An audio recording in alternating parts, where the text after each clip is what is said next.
I hit it once. I got to keep going. I can take my time. Keep hitting it. Yeah, I can keep hitting it. All right. Good evening. I think, yes, everyone, indeed. This meeting of the Professions Subcommittee is coming to order. We've got a few bills before us tonight.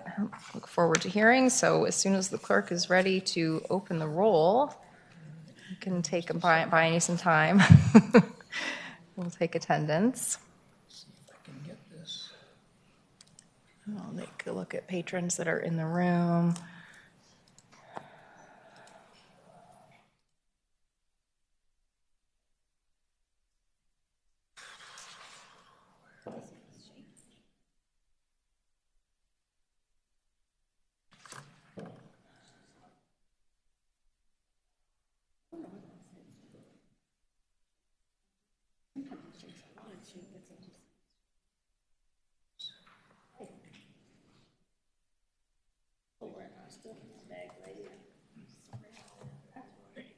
All right. No worries, no worries. Please mark your attendance. All right, clerk will close the roll. We have a quorum.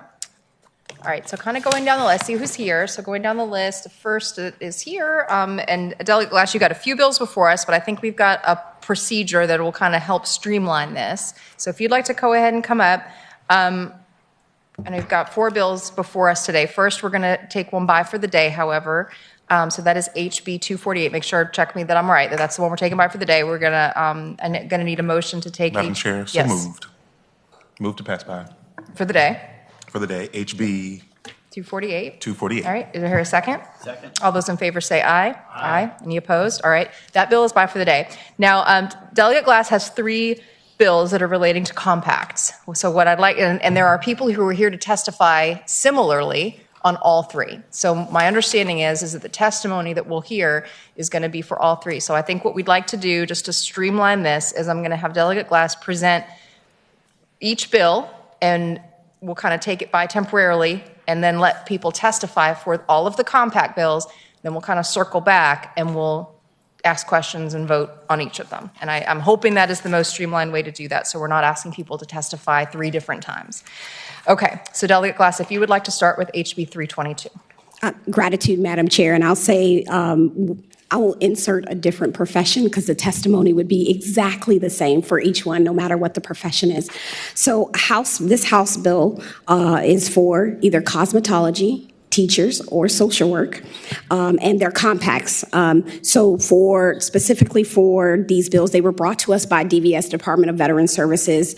There was a group that convened and said, how do we make Virginia some of the best places for veteran military folks and their families, and entering these compacts as part of that. So we are seeking, our first leaning forward is, one, to assist military members and their spouses as they move across the Commonwealth or across the country with the ability to come to Virginia and be able to get right to work.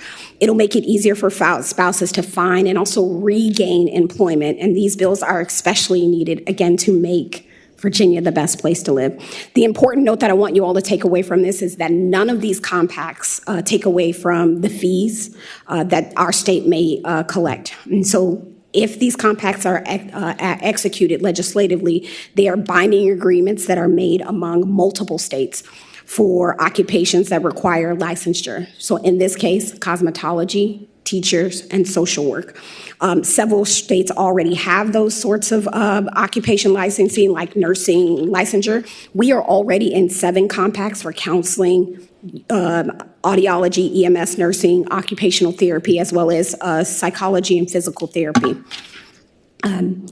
Again, no fees taken away. I will speak to those amendments, but I do have a specialist here, Keith Buckout, who is an expert on the compacts if there's a need. But that same sentiment goes for each of these House bills. All right, thank you, Delegate Glass. So I guess in that sense, is there anything unique that you would say about any of these three bills other than the title of the profession?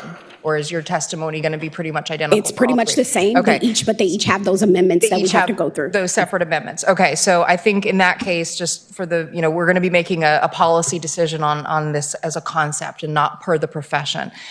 So at this time, I think we can go ahead and hear testimony. Well, let me ask first. You said you had amendments. Is that Each bill okay? has. So I'm going to need a motion on the amendment to adopt the amendment for HB 322. So Okay, moved, so Madam for Chair. 322, I'll explain the amendment if that's okay. Yes. Let me get. Go ahead and explain the amendment, then we'll get a motion and get it. My before us. apologies, Madam Nope, Chair. You're good. We're good. The amendment and I have copies if you all need them. On all three, there's an amendment in the enactment clause that says that we are able to charge folks for those background checks. That was done because we heard from the Virginia State Police that this might be an added cost to us for do the background checks. It just allows the Commonwealth to put that added burden on the person seeking the licensure.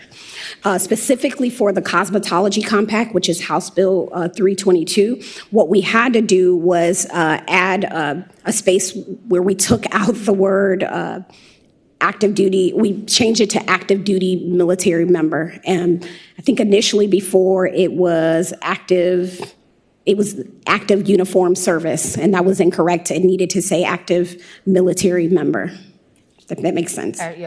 Yes, it does. Okay, so do I hear a motion to adopt the amendment? So moved, Madam Chair. Second. All right, moved and seconded. All those in favor say aye. Aye. Any opposed? All right, so the amended bill is before us. Do you have any further testimony in your bill, or would you like to go ahead and move for anyone who'd like to speak in favor? Move forward, All right, Madam so Chair. anyone who'd like to speak for this bill or any of the other compact bills, please approach the podium now.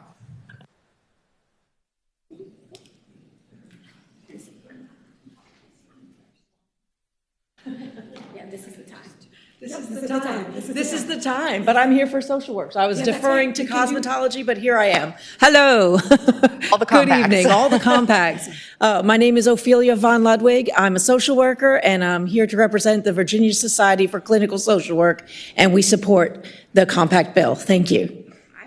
Thank you. Oh, you did? Oh, I'm so sorry. Stephanie Showalter on behalf of the National Association of Social Workers, and we support the compact. Madam Chair, members of the committee, Mark Smith. I have the pleasure of representing the Greater Washington Society of Clinical Social Workers, with members hailing from Northern Virginia, D.C., and Maryland, and we very much support the House Bill 326. Thank you. Madam Chair, members of the subcommittee, Kat Atkinson with Voices for Virginia's Children. We support this bill. It will allow more clinical psychologists in our state, and especially for our young people who have been asking that they need more folks who can care for them in schools, out of schools. This is a great bill to begin some of that processes. Thank you. All right.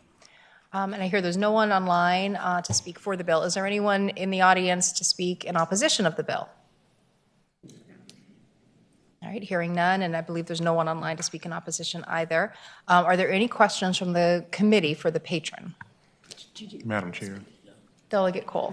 I move that we report HB 248, HB 322, and HB 326. Stand by, Delegate Cole. So 248 we took by. Some of these I'm are going to. sorry. Some of these Yes, are going to have wait. to be referred. Some of these are going to have to be referred. I appreciate the efficiency. Some of these do need to be referred. So I will ask for separate motions on each. But we can make a clean refer motion if you wish on HB 322. The others do need to go to other committees. So I'm sorry, a report. So moved. Okay. So HB 322 has been moved and seconded to report. The clerk will open the roll as amended. This is cosmetology. All right, clerk will close the roll. The bill reports 5-0. So next, we've heard the concept and we've heard some testimony for HB 326. If that does report favorably, it will need to be a report and refer to HHS. So moved, Madam Chair. Do we have amendments to this? With amendment. Oh, okay. Let's adopt the amendments for that one. I want to make sure we're procedurally correct here. So the delegate presented the amendments which will apply to each. So first I'll hear a motion to adopt the amendments. Move. Second. All right, all those in favor say aye. Aye. All right, the amended bill is before us. Now the correct motion would be to report and re-refer to HHS with amendments. So moved, Madam Chair. Moved and seconded. Please indicate your vote on the voting board. Clerk will close the roll. The bill reports and is referred 5-0. Okay. Do I hear a motion on the amendments for 328? So moved. Moved and seconded. All those in favor say aye. Aye. Any opposed? All right, the amended bill is before us. This one would need to be re-referred to education, so the appropriate motion to, if we wish to act favorably, is to report and re-refer to education as amended. So moved, Madam Chair. Second. All right, the clerk will open the roll.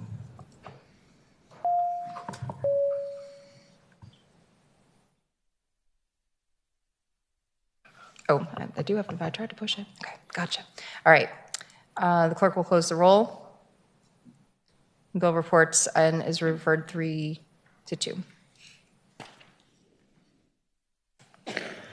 All right, Delegate Glass.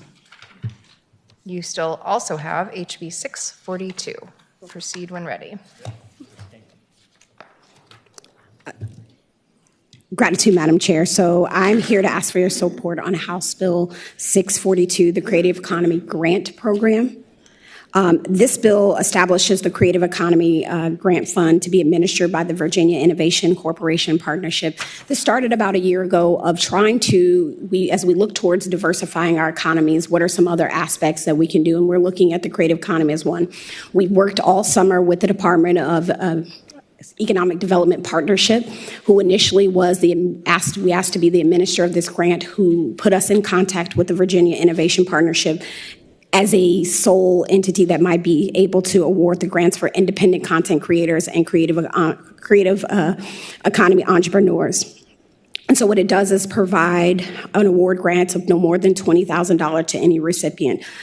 What we need to understand here is that the creative economy already for us is a $16 million industry, and it's 3% of Virginia's economy, which is about 109,000 jobs. What do these folks do? I think that's a real question of what is a creative entrepreneur. Last year was brought up by one of the delegates. My friend is a taxidermist. Do they fit in this category? Absolutely. So these are folks who build products or have services that are generated by artistic or creative processes that are valued by trade, generates revenue or intellectual property rights, including instruments, arts, crafts, furniture, and then like the lesser known things like taxidermy.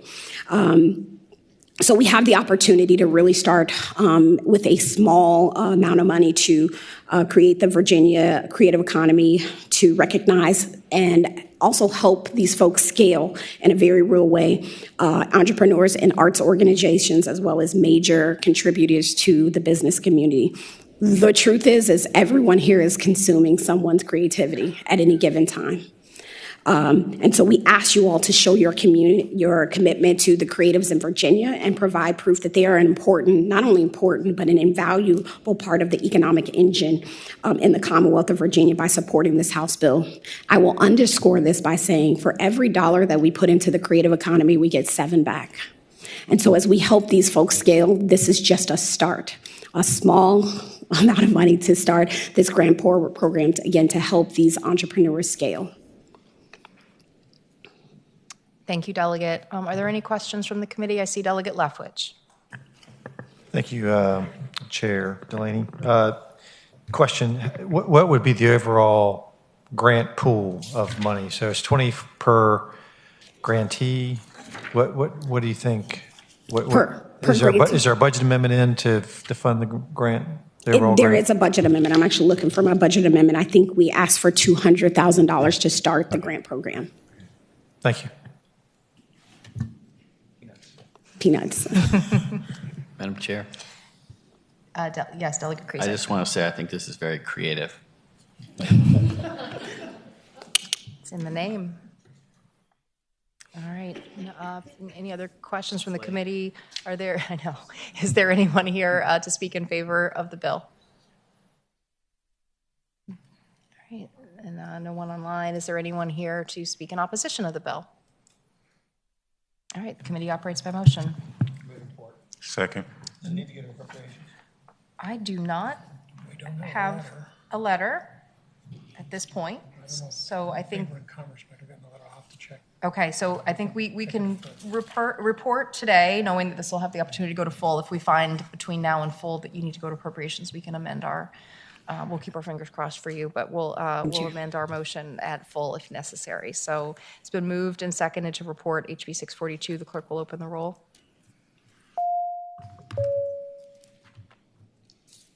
All right, clerk will close the roll. Bill reports 5-0. Thank you, Delegate Glass. Gratitude, Madam Chair and Committee. Got through a lot of bills. All right, let's see, kind of going down the, I want to be fair. I don't know if anyone has anywhere they need to be for other committees, but I think next on the list that's here is Delegate Cohen, HB 502. And then we'll get Thank you so much, Madam Chair. First, I have a substitute to this bill that's been submitted to the chair and clerk of this committee. I'd ask that the substitute be adopted. All right, could council report the substitute, or does the patron have a description? It is online? Yes. Can you describe your substitute? Is it a technical substitute, or does it change the bill in any way? It's a technical substitute. Instead of X representing non-binary, it's changed to be unspecified or another gender, and also has an enactment clause that was delayed. Do I have a motion to adopt the substitute? So moved. Second. All right, all those in favor say aye. Aye. Any opposed? All right, the substitute is before us, so you can go ahead and present the bill, Delegate. Thank you very much. HB 502 requires all state forms or applications that require designating gender to offer any applicant the option of male, female, or X. The bill contains technical amendments, as we mentioned. The substitute updates the language around gender designation. The enactment clause we altered because the only feedback that we got was from the Virginia State Police, who were concerned about some of the cost implications. So we moved the enactment clause to be over the next 2 years, trying to take advantage of the governor's system modernization money that he allocated in the technology infrastructure fund. So rather than requiring it immediately, then they would have the opportunity to take advantage of that fund as they updated their systems. Already in the Commonwealth, we have this option for driver's license. So this would just be moving this to other state forms or applications to make sure that we are offering the 3 gender options. Are there any questions from the committee for the patron? Is there anyone here to speak in favor of the bill?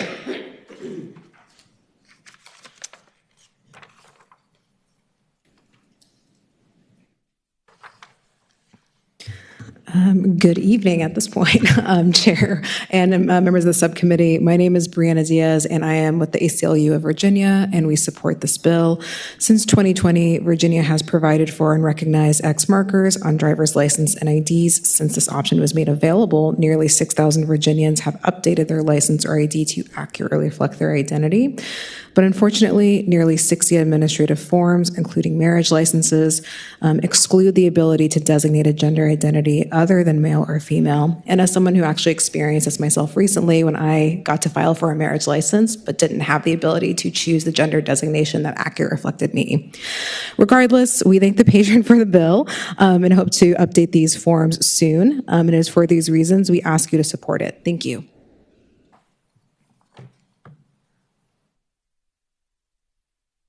Good evening, Madam Chair and members of the committee. Narissa Rahaman with Equality Virginia. I just want to thank Delegate Cohen for introducing this bill. We are also here in support of HB 502 for the reasons outlined by the ACLU of Virginia. We think providing this option for folks who are applying for permits or certificates just provides greater clarity for the folks who are applying and providing those permits, allows inclusivity on all of our forms, and the option of privacy too for folks who don't want to specify a gender. There's X gender markers also on passports, and we want to just make sure that we're aligned with those documents where we can be, and make sure that we're reducing confusion, anxiety, and stress that folks might have when applying for various permits. Thank you. Thank you. All right, online, in favor of the bill, I have Addison Hunter. You can unmute. Hi, good evening. My name is Addison Hunter. I live in Richmond City. As a trans non-binary Virginian, I'm in support of HB 502. So my partner and I plan on getting married in the state of Virginia in the future. However, one thing in our way is that Virginia marriage certificates only allow you to select M or F. As a trans non-binary person who has an X gender marker on my Virginia driver's license, this inconsistency is really stressful. The last thing I want to be thinking about while trying to get through the paperwork of getting married is if my gender identity will be reflected and respected on one of the most important documents I'll have. Please vote to pass House Bill 502. Thank you. Thank you. Is there anyone in the audience that is here to speak in opposition to the bill? Yes, opposition at this time. Good evening, Madam Chair and members of the subcommittee. Steve Rossi with the Family Foundation. We realize the sub is a little bit different than the original. We still have a little concern with, I think it was reflected in the fiscal impact statement in the original with the police, state police. People can use this third option as a way of creating opportunities to commit fraud by concealing identities, especially with potentially gun purchases and other forms of other areas where people need to conceal their identity to get away with something nefarious. So that is a concern. And I don't know how this impacts the fiscal impact, but there was a pretty healthy fiscal impact in the original. State police, $1.5 million.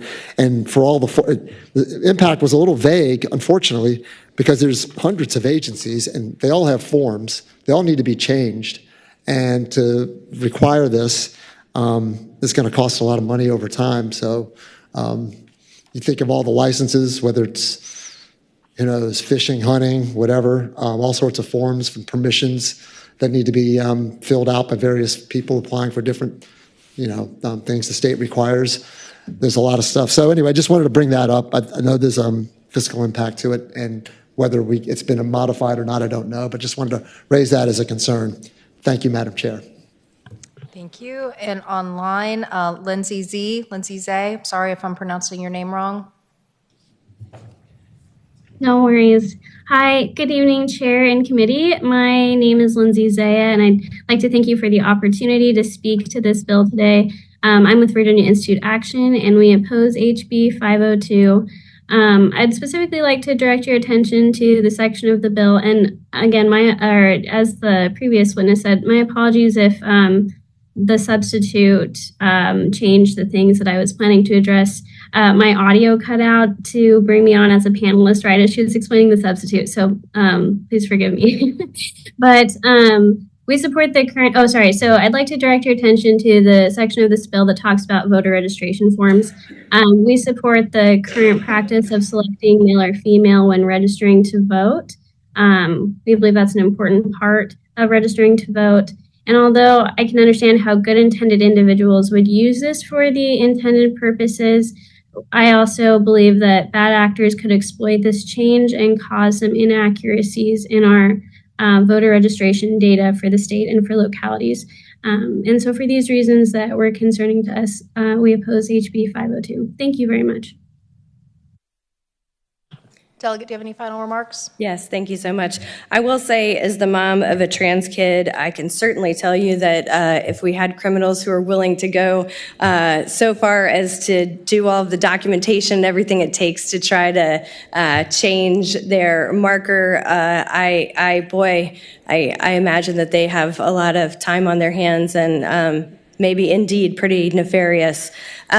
What I will say, I would like to address the voting piece really quickly as well. My child found that while we have a driver's license that has the X marker, when going to vote, their voter registration card has their previous gender. So we've created, an issue when you go to vote. Luckily, your driver's license is sufficient documentation of that, but their voter registration card does not reflect their current gender. And the same is true for their passport. Their passport is X, and so if they're required to have any state forms with them, those would then be in the wrong gender, which can create some other issues. The interesting thing about the state police, and we had a good laugh over it when I sent back my comments, is that this bill actually came from a gun owner who was trying to register their guns, a trans person, and found that there was no option for them to list the appropriate gender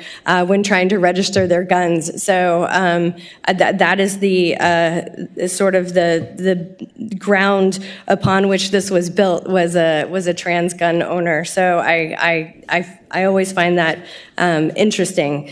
I think, again, when we're talking about not just ease for people, I just want to make sure that folks understand this is about making sure that our documents are all in agreement and match. We want to make sure that we know who people are when they're coming into our schools, when they're flying on our planes, and, when they are trying to get their marriage licenses. So I hope that the committee will see fit to support this, and I'm very honored to have the opportunity to carry this bill. Thank you.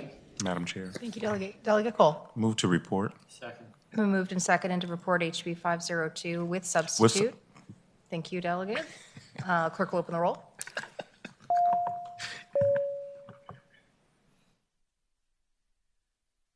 Clerk will close the roll. The bill reports 3-2. Thank you, Delegate. Thank you. All right, kind of going by the list, and I see Delegate Reed has joined the room, and you were number 1.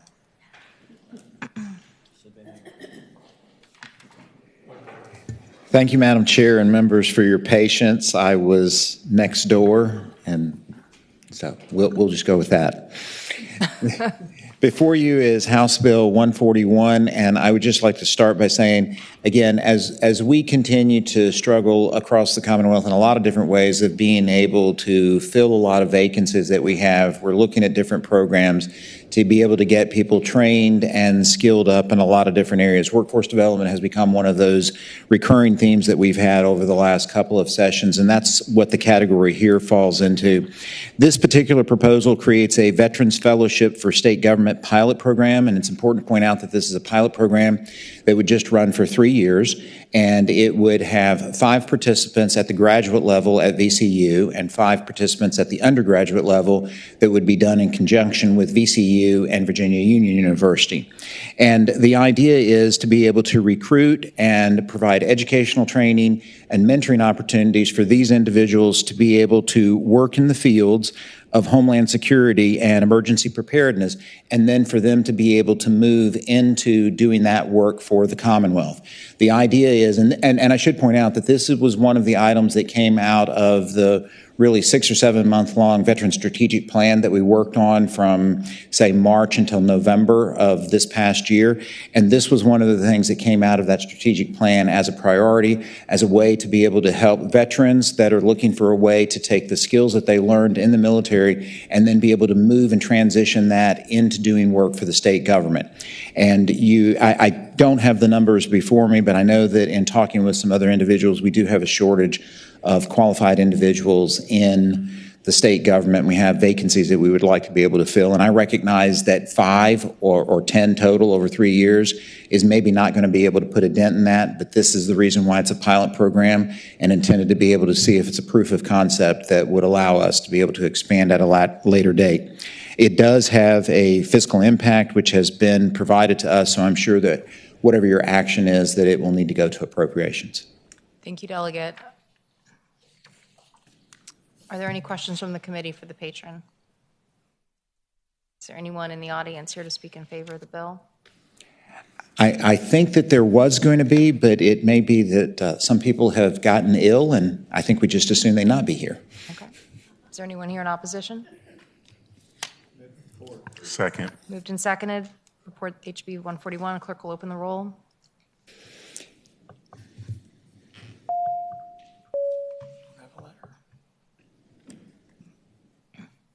Clerk will close the roll. Bill reports 5-0. Thank you, Delegate Reed. Thank you, Madam Chair. Thank you, committee members. Absolutely. Delegate Carr, I know you've been sitting here for a little while. I was trying to, I don't know what's fair. Do I go down the list or do I go by who I see? So it's hard. I'm trying to be fair, but I know you're here and you've been here. So I'm going to call you next.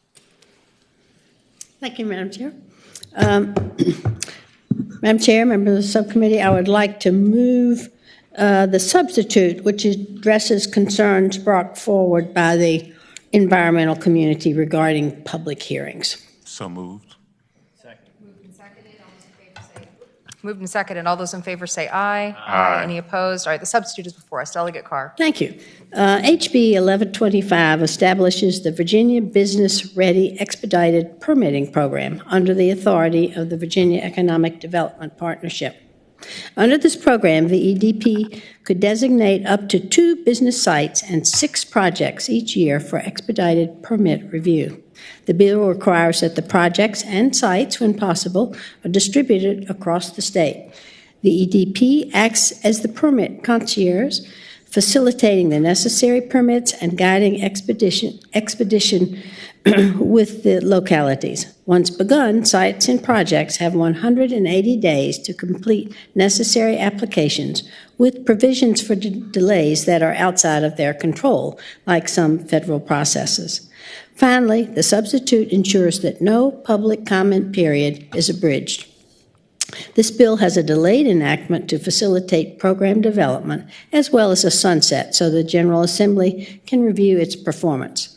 I'm also carrying a budget amendment for additional staff needs at VEDP. Representative from the Virginia Chamber of Commerce are here to speak to the bill, I believe. Thank you. Are there any questions for the patron before we hear testimony? All right, hearing none, those who are here to speak in favor of the bill, please approach the podium.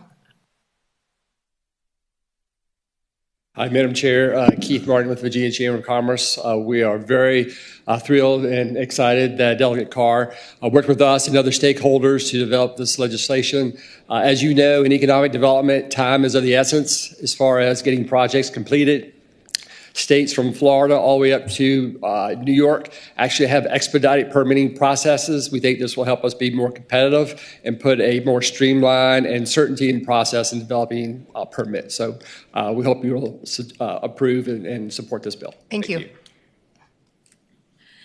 Good evening, Madam Chairwoman and members of the subcommittee. Nicole Riley, Senior Vice President for Policy at VEDP, and we support the bill. We appreciate Delegate Carr bringing this forward and working with us to make sure that we can get the project management and process put together very well. So we ask that you support. Thank you. Thank you. Madam Chairman, Brett Vassy, Virginia Manufacturers Association. This will certainly help improve manufacturing competitiveness. Many of these sites are targeting manufacturers, and we support the bill. Thank you for the consideration. Thank you. All right, is there anyone here to speak in opposition to the bill? Madam Chair, Delegate Krizek. I move to report and refer to appropriations. Second. Right. Been moved, properly moved and seconded to report and refer to appropriations. The clerk will open the roll.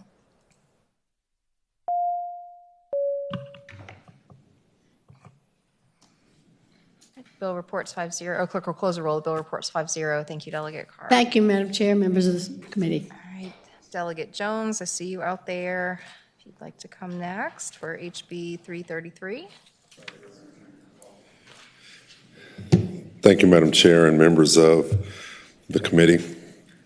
I would like to present HB 33. I do have a substitute I need. All right, we have a motion to adopt the substitute. So, second. All right, all those in favor say aye. Aye. Any opposed? All right, the substitute's for us. If you could explain the substitute.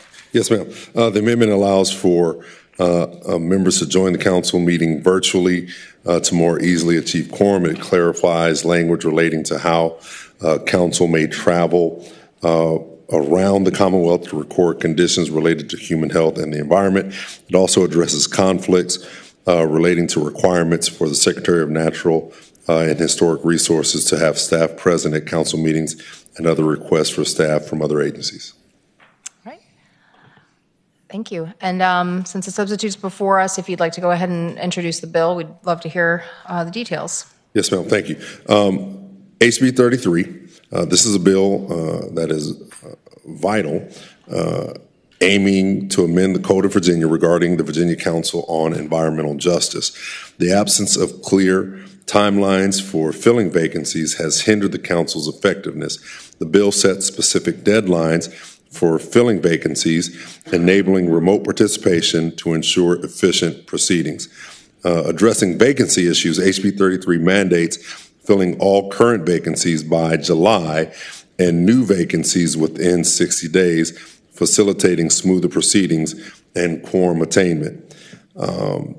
Urgency is emphasized by the environmental challenges faced by communities like South Richmond and Chesterfield and throughout the Commonwealth that are impacted by environmental justice issues and challenges. The bill prioritizes the empowerment of affected communities, demonstrating our commitment to investing and addressing environmental justice issues. In conclusion, Madam Chair, HB 33 establishes an expedited process for filling current vacancies, enabling the council to effectively fulfill its vital role. And I would appreciate reporting the bill. Thank you, Delegate. Are there any questions from the committee for the patron? All right. At this time, if there is anyone in the audience who is here to speak in favor of the bill. Oh, hey. Madam Chair, members of the committee, Ben Hoyne with Virginia Interfaith Power and Light. Really appreciate the delegate for bringing the bill forward. This bill is really critical to help the Virginia Environmental Justice Council fulfill its mission, maintain its quorum, have new members meet wherever it needs to meet around the state. So I encourage you to support the bill. Thank you.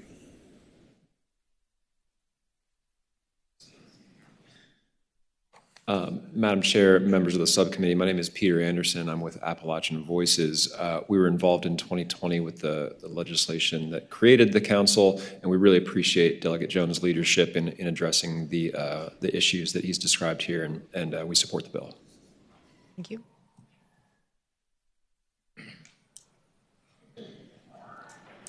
Madam Chair, members of the subcommittee, Victoria Higgins, Chesapeake Climate Action Network, and we support the bill. Thank you. Madam Chair and members of the subcommittee, Lillian Anderson with Virginia Conservation Network, and we also support this bill. Thank you. Thank you. All right, and online, is there anyone else in the room? So online, I have Tanisha Griffin. Thanks. Hi, good evening, Madam Chair and members of the committee. My name is Tanisha Griffin. I'm the Environmental Policy Analyst at New Virginia Majority. We support the bill in 2020 along with other partners, and we supported the codification of the EJ Council. I'm hoping to have a body at the state level that can hear, seek, and respond to some of the different environmental challenges that communities have been facing across different regions of the state. So we thank the delegate for bringing it forward so that the council can move forward and do its most important work. We hope you all will support. Thank you. Thank you. And is there anyone here to speak in opposition to the bill? All right. Hearing none, this committee operates by motion. So moved, Madam Chair. Second. All right. Bill has been With a substitute, reporting moved. with The substitute has been moved to report and seconded. Clerk will open the roll.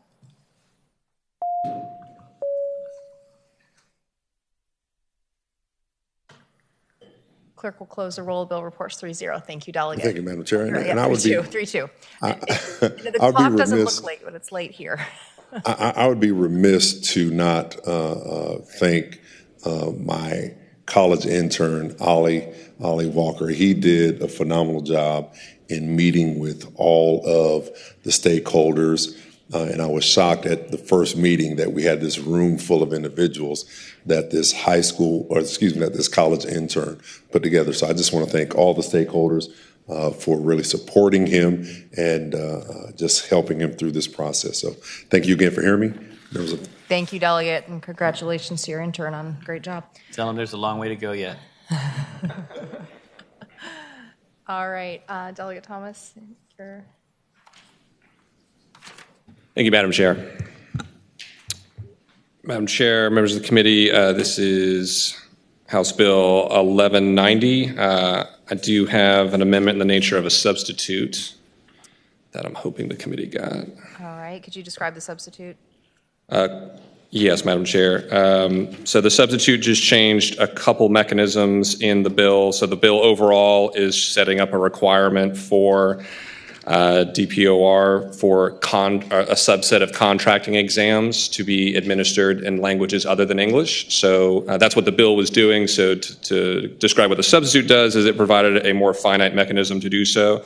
So now it is exams that are administered over 50 administrations per year over a 4-year period, so that we're really narrowing down on the most popular exams within the field of contracting work. And then it also, that's it, because the rest of it was already there for how to determine which languages other than English were already in there. Sounds good. Do I hear a motion to adopt the substitute? Second. All right, all those in favor say aye. Aye. Any opposed? All right, so the bill is before us. Delegate? Thank you, Madam Chair. Given the late nature of the hour, I pretty much already said half of what the bill does. So really what we're trying to get at here, I'll just define the problem, is that in my district in particular, Northern Virginia, we have a very large population where English is not the primary language, and a barrier to entry to good paying jobs is contract work, the creation of new businesses, as our governor likes to say, unleashing opportunity. Here's a great example to unleash opportunity in Northern Virginia, which is to reduce some of those barriers to entry for new companies or LLCs that want to engage in contracting work where people have the skill set. They're just having trouble with the exam because it's not administered in a language that they already speak. They would still be required to know the law. It's just that the exam would be administered in one of those languages that's much needed. You can see here the mechanism is one that already demonstrates a high need for that language in the area. We're tying it to the election determination, or the determination for the election board. And then to make sure that we're narrowly tailoring the impact or the requirement on DPOR for the exams. Again, it's the 50 consecutive uses for a year in the last 4 years. We did that also to reduce the fiscal impact. So initially it was a $340,000 fiscal impact when we said all contracting exams. With this new mechanism, it reduces it down now to $156,000 for the first year, and then $20,000 in maintenance each year after that. I will note in full transparency that DPOR reports that if this were to be enacted, they would need to fund part of it by increasing the cost of the licensing exam fee. When I asked what that increase would be, they would be less than $5. Which would be nominal. I do have a couple of members here from the Department of Professional Occupancy Regulation. While they do not have an official position, they're neutral here. They're able to answer any technical questions if the committee has any. Thank you. Are there any questions from the committee for the patron? All right, seeing none, is there anyone here in the audience here to speak in favor of the bill? Anyone here in opposition to the bill? Is there a motion? Move to report. Second. Moved and seconded to report with substitute. Clerk will open the roll.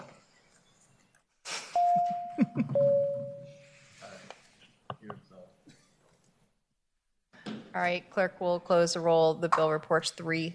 Thank you, Madam Chair and members of the committee. Have a good evening. All right. Let's see here. Seeing who we got Sickles. Okay. Okay, Sickles is here and Cordozo. All right, Cordozo, Delegate Cordozo, you've got 3 bills, so maybe we could let Delegate Sickles go because you're going to be here for a minute.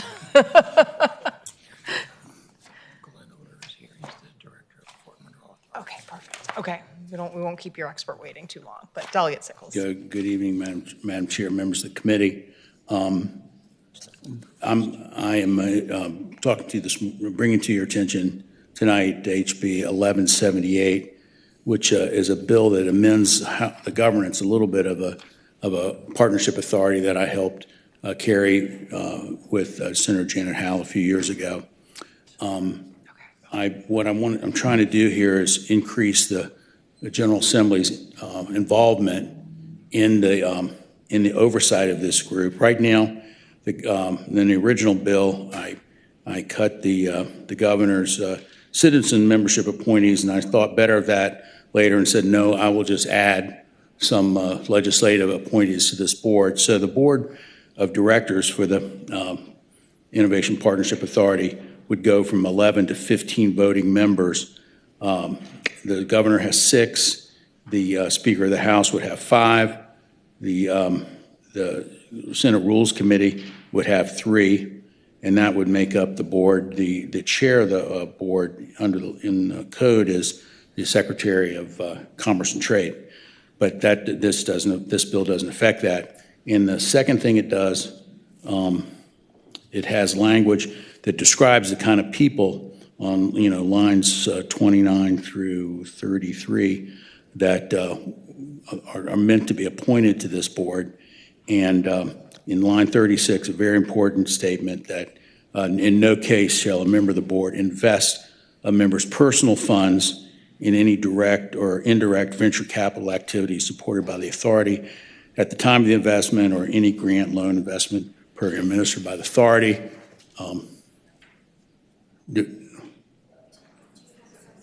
The substitute should be online. It's not online yet?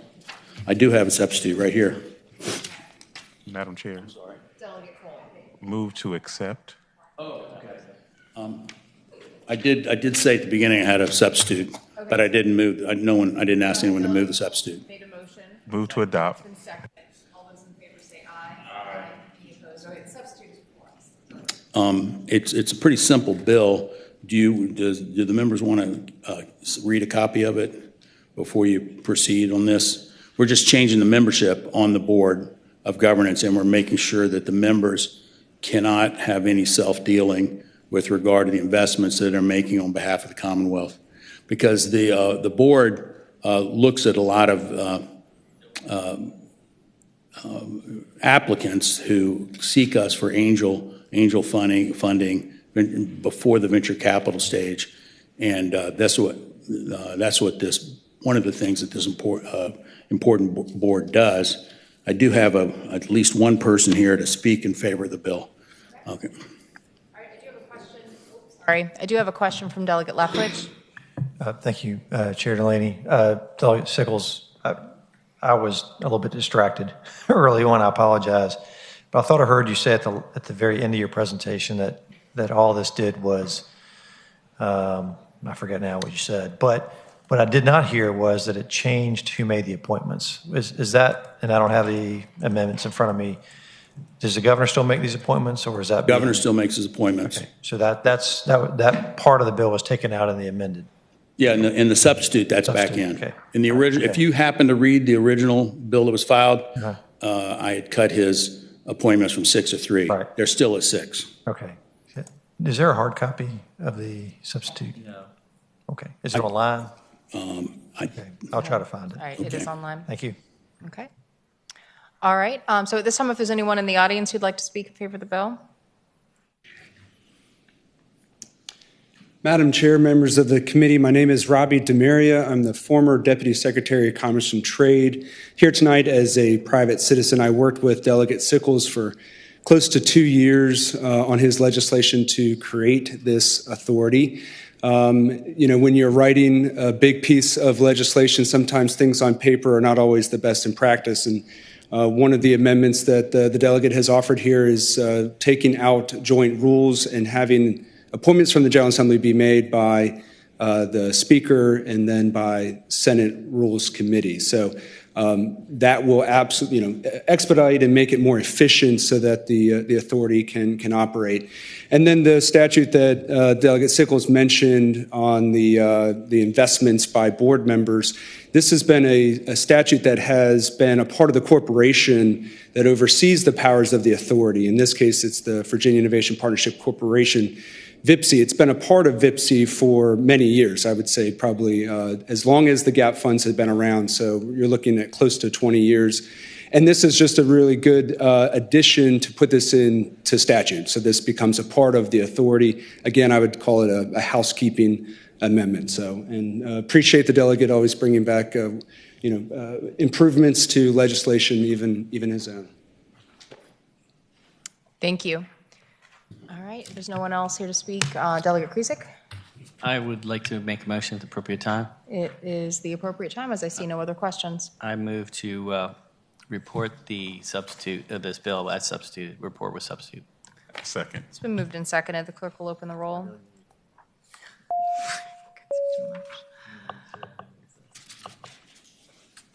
All right, clerk will close the roll. The bill reports with substitute 3-0. Thank you, Delegate Sickles. Thank you. I appreciate the committee's time. All right, Delegate Cardoza, thanks for your patience. Looks like you have 3 bills before us, so if you'd like, I have them just in order. If you have a preference, though, by all means. I said I have 3 bills for you, and mine are just listed in order, but if you have a preference of which one you present first, that is, I'll leave it to your discretion. I know you have someone here to speak, possibly.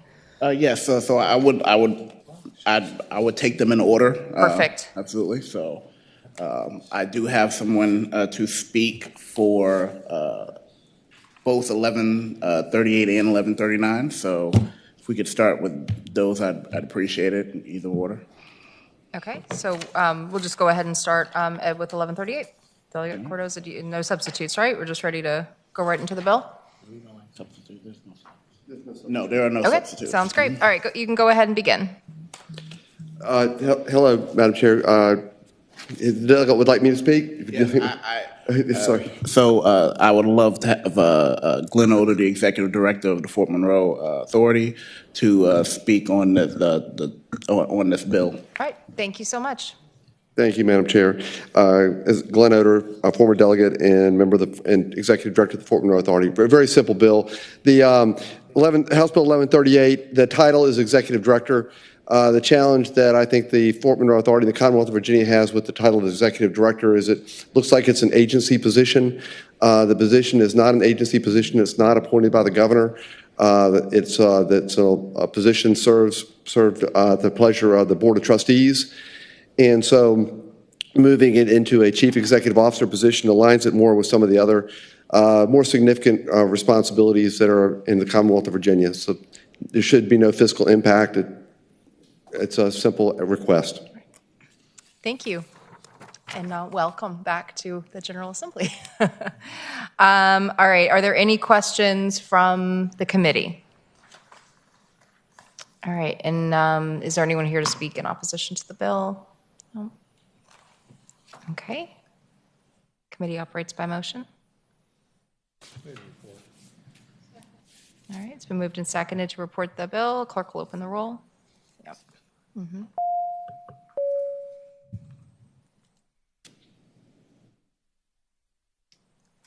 Clerk will close the roll. Bill reports 5-0. Thank you, Delegate Cardoza. And then you also have HB 1139. Now, this one does have a substitute, which I would ask for a motion on. All right. So moved, Madam Chair. Been moved and seconded. All those in favor say aye. Aye. All right. The substitute is before us, Delegate. Thank you. Again, Delegate Glenn Oder, Executive Director of the Fort Monroe Authority. The challenge for for Fort Monroe Authority in the Commonwealth of Virginia is the code actually identifies the acreage for this for Fort Monroe, and the problem is that the acreage tends to change. It changes where, for example, we're getting ready to get a small 50 by 50 piece of land from the Coast Guard.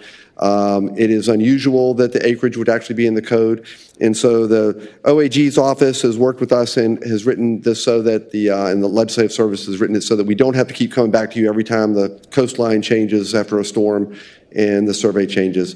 Again, this is an attempt to keep from having to come back to the legislature in the future to have the acreage changed again. It is not a secret. If anybody wants to know what the acreage is, it's recorded in the courthouse. You can call the Fort Monroe Authority. It's also listed, I believe it also be listed in DGS records. All right. Any questions from the committee? All right. Anyone here to speak in opposition to the bill? All right. Do I hear a motion? If the substitute has been moved, it's a motion to report a substitute. And it's been seconded, and the clerk will open the roll. Clerk will close the roll, and bill reports 5-0. Thank you. Thank you for your time. All right, Delegate Cardoza, you have 1158. All right. Now, 1158, and I believe there is an amendment that you don't have. Okay. It would be a line amendment, and if committee would have council read it, and it's very simple, just to alleviate any possible concerns that have been raised with the bill. Okay, if council who has just received the amendment is in a position to report on it, please do so at this time. Yes, Madam Chair. On line 159,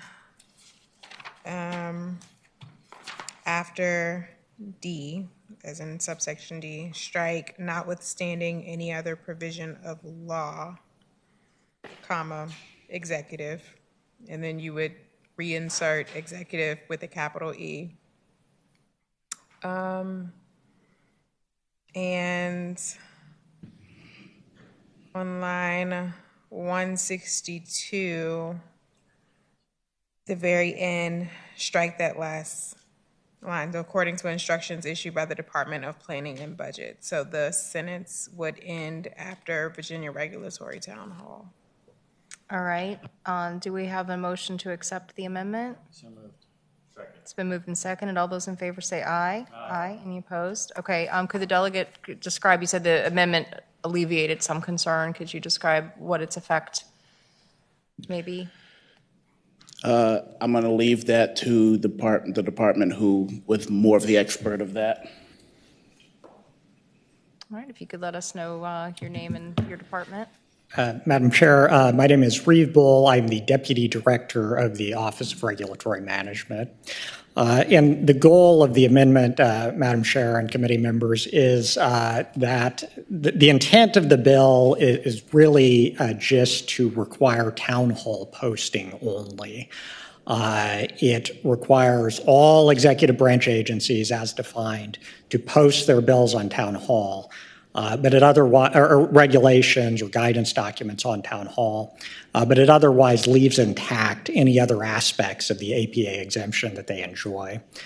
We know there were some concerns expressed that it potentially did more than that. So the goal here is to eliminate any language that may have potentially raised concerns and really limit it solely to language referring only to town hall reporting. So all it would require of any agency would be that it put any regulation up on the town hall website and that it do the same thing for guidance documents. All right, Delegate Krizek, you have a question? Thank you. So I thought that this was already the case under the APA, that everything has to be put on the town hall website. Is that not the case? Madam Chair and Delegate Krizek, so my understanding is that it is not. Any of the agencies that enjoy an exemption under two separate provisions of the APA are not required to put their regulations on the town hall website. Many of them voluntarily do so. But at least for those exempt agencies, my understanding is that they're completely exempt from all aspects of the APA, including the town hall Madam posting. Chair, follow-up question? Follow-up question, Delegate Krizek. Thank you. So can you tell me who those agencies are? Are you talking about independent agencies like ABC and groups like that, or are you talking about other agencies under your purview? So it would include those independent agencies. It would also include any agency listed under Section 4002 of the APA. So like, just to list a few examples, the State Council for Higher Education, for Virginia with respect to some regulations, VDACs with respect to certain regulations. Any of those listed under that list are completely exempt from the APA. Now, again, many of them do voluntarily go ahead and put their regulations up on the town hall website, but this would simply ensure that at least for town hall posting, that would be a requirement for all agencies or all executive branch agencies as defined. All right, any further questions from members? All right, is there anyone else here to speak on this bill? All right, do I hear a motion? Yep. Madam Chair, I have a motion to lay this bill on the table. Second. All right, so I have a motion and second to lay the bill on the table. The clerk will open the roll.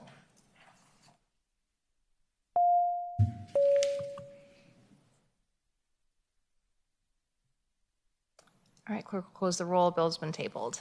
All right, thank you, Delegate. Thank you. Thank you, Madam Chair, members of the committee.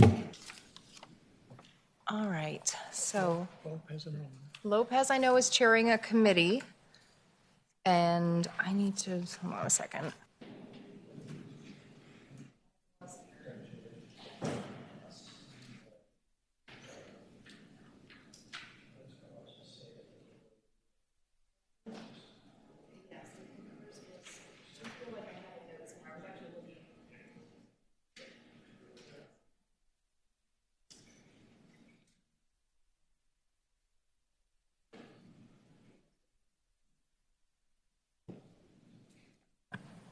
All right.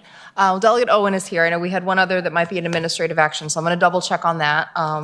And then Delegate Owen, I you apologize have- for my tardiness. No worries. We're all meant to be in different places. I have a bill I'm going to need to go present soon, and I hope it all times out. So Need roller skates. that is a job requirement, I'm afraid. All right. So you have HB 1005 and 1005? Okay. Oh, we have two. Okay. Yes. Do you have a preference which one you start with? Let's start with 350 since Okay. I've already presented, if that's okay with you, Madam Yep, Chair. that makes sense. I was on the wrong page. So All right. yes, go ahead and start with 350. So, Madam Chair, just to remind you all, I presented this bill a couple weeks ago and met with everybody or reached out to everybody to see if there are any questions. Didn't get any questions, but I did get some more information from the board. And I know the hour is late, so I won't give you all the specifics. But in 2022, there was August 10th, meeting was canceled due to lack of quorum. Then it was rescheduled for August 3rd, and then the board had to cancel again for lack of quorum. Fortunately, there were no cases up there, but it did hold up 4 licensing cases. So the people didn't get their license until November of 2022. And if you recall, this bill is not changing the number of the quorum, just the mix. In 2023, the board had to cancel its May 16th meeting due to a lack of quorum because of the mix, not quantity. This affected 1 disciplinary case and 1 licensing case. The next board meeting was scheduled for August 9th. That meeting also had to be canceled due to a quorum. Luckily, the next regularly scheduled meeting, August 9th, was moved up to August 4th, so the case could be heard prior to the statute of limitations running on that case. So if this bill had been in place, none of those meetings would have been canceled. There would have been at least 1 representative of each of those classifications. So I would hope, if you don't have any questions, I'll stop there since the hour is late. Thank you, Delegate. And I do have a question from Delegate Krizek. Thank you, Madam Chair.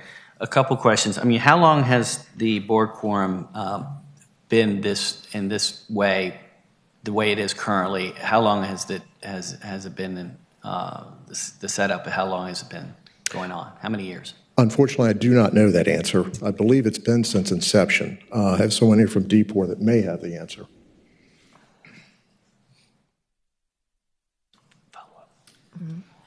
Madam Chair, members of the committee, my name is Steve Kirshner from DPOR.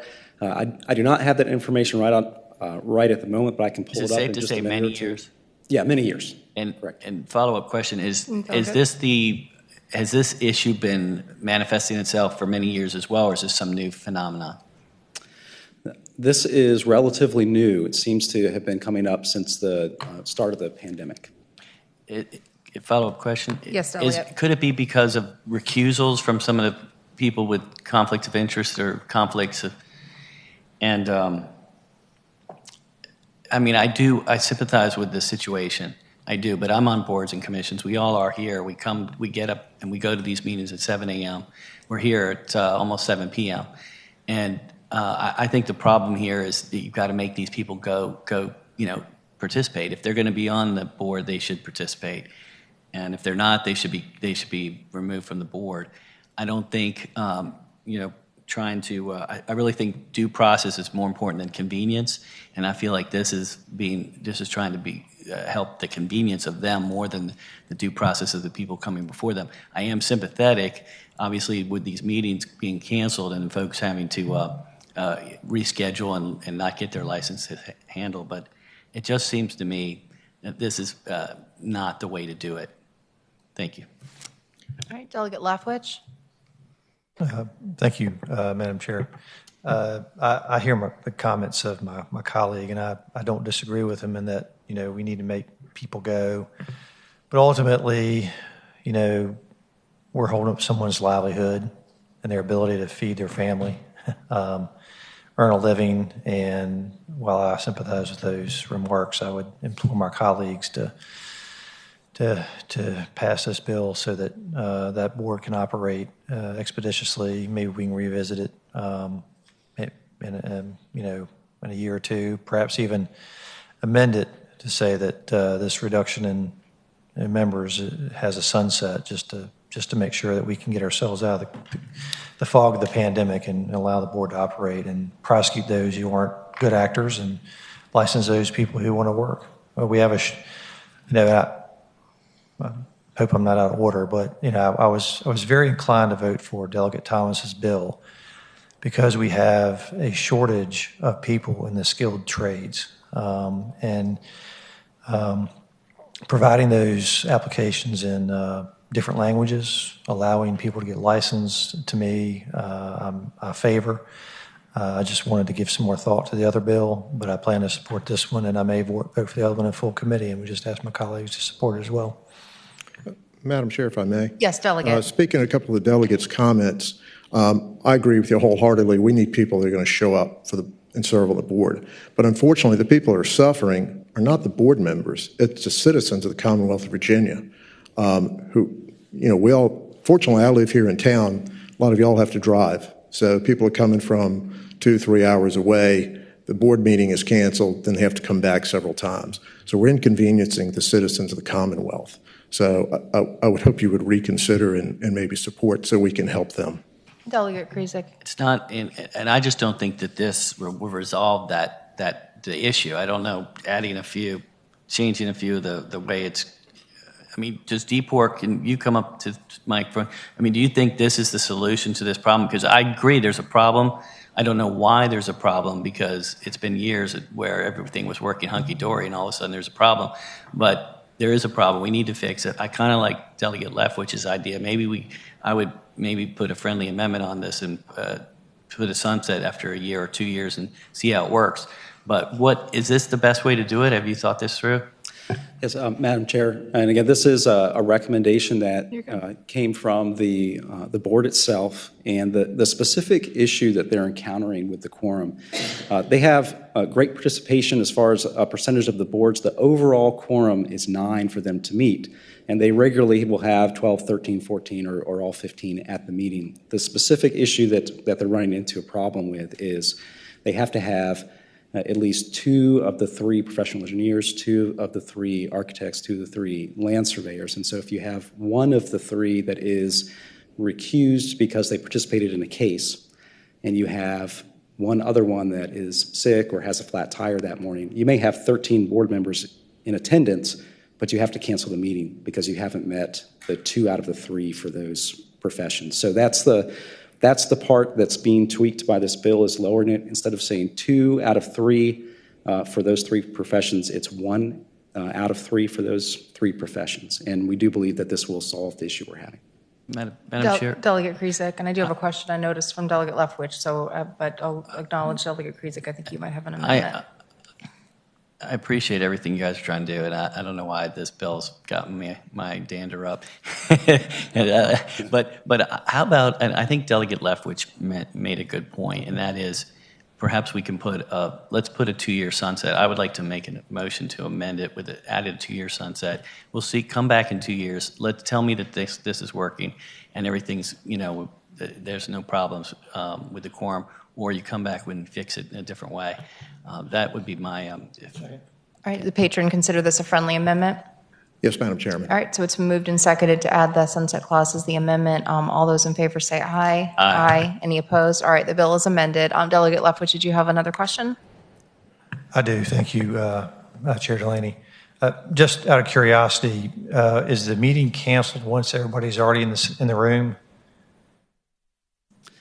It depends. We have had some, I'm sorry, Madam Chair, members of the committee. It does depend. We have had situations where the meetings were canceled after some of the members had already arrived, in many cases. And then you reimburse them for having traveled there for no reason? We will reimburse them for their travel, yes. So. All right. Anyone else? I don't think there's anyone else here to speak in either favor or opposition of the bill tonight, but I'm going to ask. All right. So an amended bill is before us. Report is amended. Second. It's been moved and seconded. The clerk will open the roll.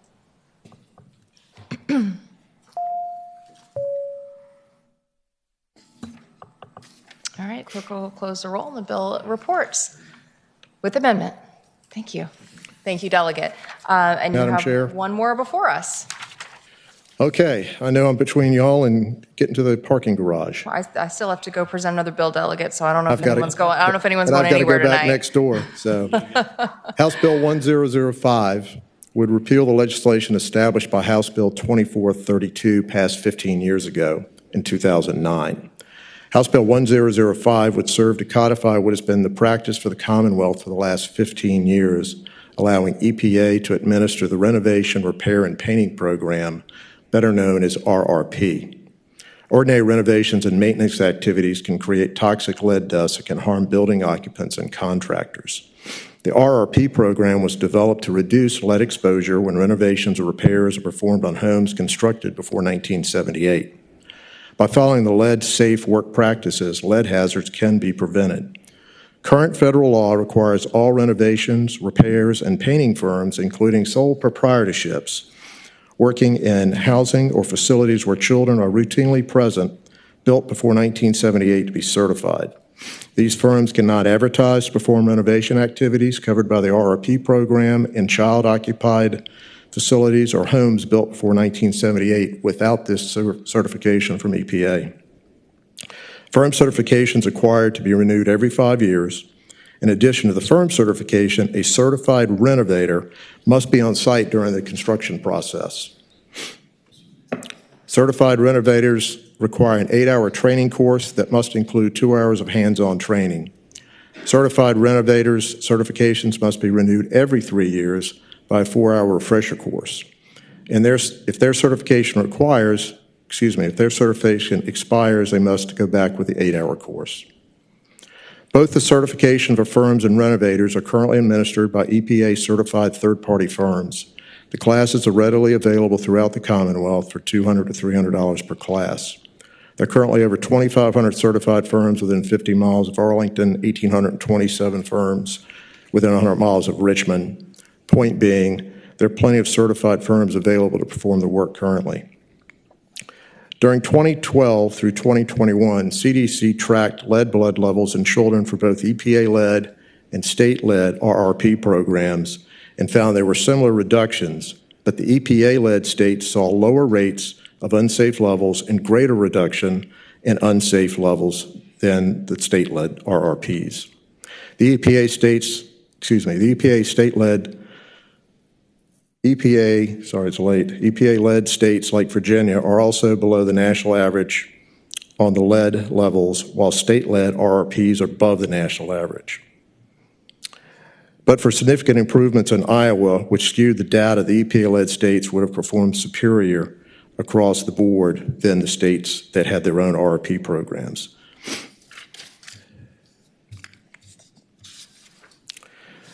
The data shows that children in EPA-led RRP programs are safer than they are in state-led RRP programs. The current board drafted regulations in 2011, and the economic impact on existing regulations would have been approximately $2.5 million in licensing fees in the first year, and in tens of millions of dollars over a decade. Again, this is simply implementing an existing federal program that EPA has been administering in Virginia for the last 15 years. Because the program is permissive and the federal legislation does not require states to run the program, many states simply let the federal government do this rather than add the massive regulatory burden on their residents. The previous 3 successive bipartisan governors did not want to execute these regulations because of the impact, but DPOR and the board have exhausted all avenues to delay enactment. Failure to enact the 2009 legislation is exposing the Commonwealth to increasing legal liability. Our choice at this point is to enact and impose the millions of costs on Virginia residents or repeal the 2009 legislation. Thank you for your time. I'll entertain any questions. Turn my microphone back on. Thank you, Delegate. I do have a question from Delegate Krizek. Thank you, Madam. Yes, ma'am. Thank you, Madam Chair. I'm looking at your bill, and I heard you. It looks to me that what you're taking out is accredited renovation training program throughout the bill. It looks like that's the change. Is that what this is all about, or is there more to? I mean, can you just explain a little bit more? Because what you said and what I see doesn't seem congruent. Thank you. Madam Chairman, to the delegates' comments. So the legislation that's written currently requires the state of Virginia to implement a licensing program for the lead painting, or RP. We have not done that in 15 years since the legislation was enacted. So this legislation unwinds that. So yes, we take the requirements off of that board for the lead paint, and we continue to do what we've done for the last 15 years, letting EPA handle the administration of the RRP program. All right, follow-up question Yes, ma'am. from Delegate Krizek, right? Yes, thank you. So what about federal funding? Is that going to be at risk if this is removed? Madam Chairman, the answer is no.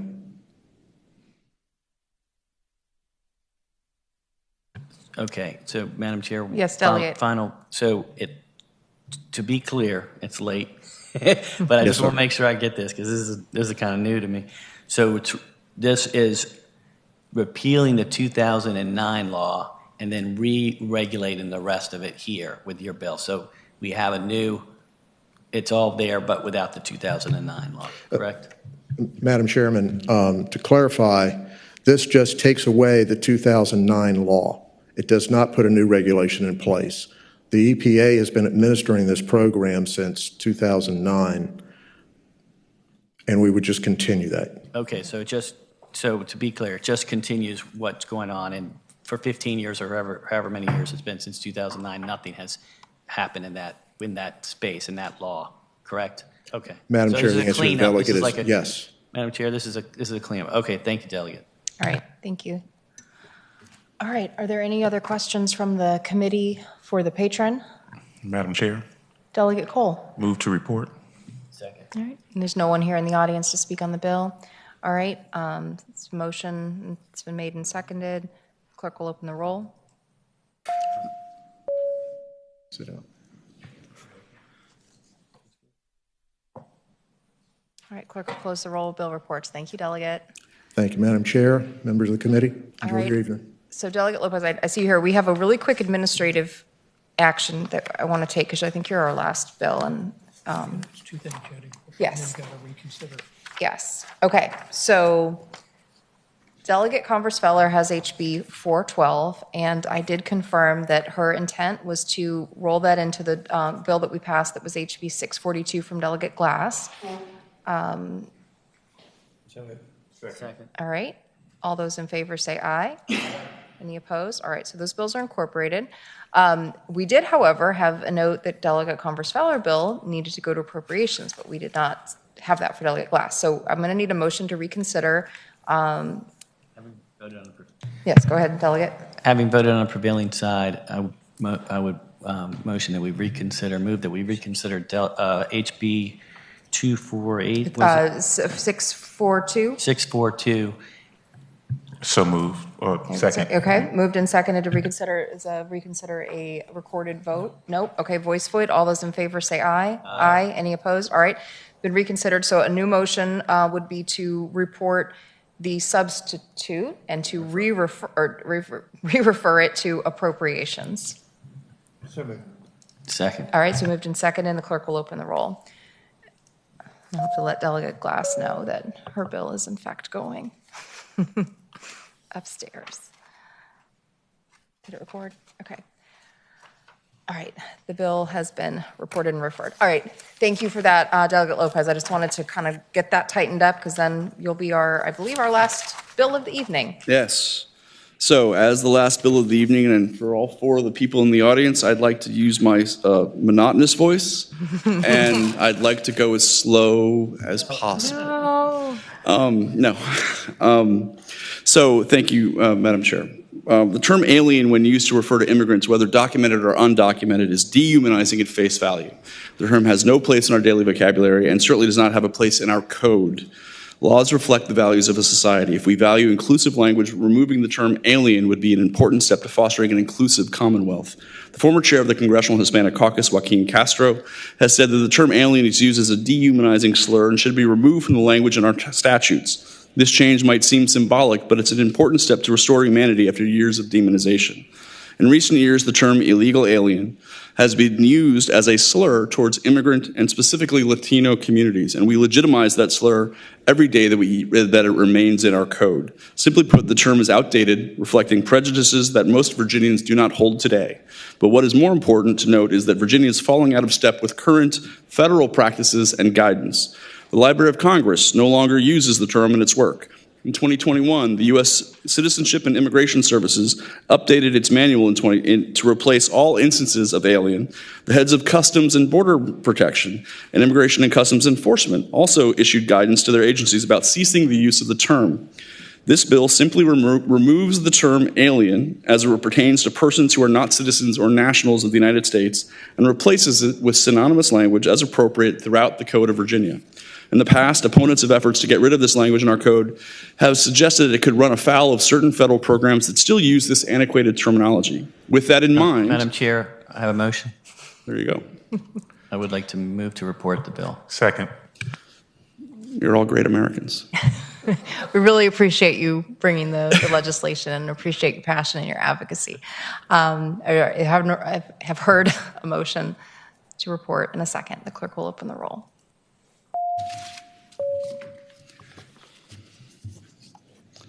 I assume there's no one here to testify. Okay. Clerk will close the roll. Bill reports 3-0. Thank you, Madam Delegate. Chair, members of the committee. I keep saying 3-0, and it's a 2 right in front of me. 3-2. I know it, and it's like 7, so people listening are like, it's not that late. Why are they like this? And it's because our first committee meetings were 12 hours ago. All right. So with that, the committee will rise.